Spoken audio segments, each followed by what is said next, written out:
લીંબડી શહેર અત્યારે જાણે કે રખડતા ઢોર અને ગંદકીના સામ્રાજ્યમાં કેદ થયું હોય તેવી સ્થિતિ સર્જાઈ છે. ખાસ કરીને હોસ્પિટલ રોડ પરનો નજારો જોઈને એમ લાગે છે જાણે તંત્ર ઘોર નિંદ્રામાં છે. થોડા સમય પહેલા જ અહીં આખલાઓના યુદ્ધમાં એક આધેડ મહિલાએ પોતાનો જીવ ગુમાવ્યો હતો.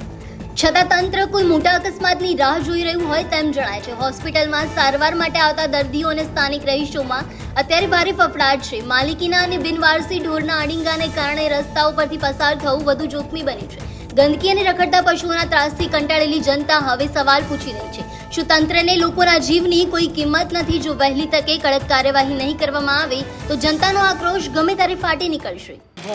કોઈ માનતું નથી.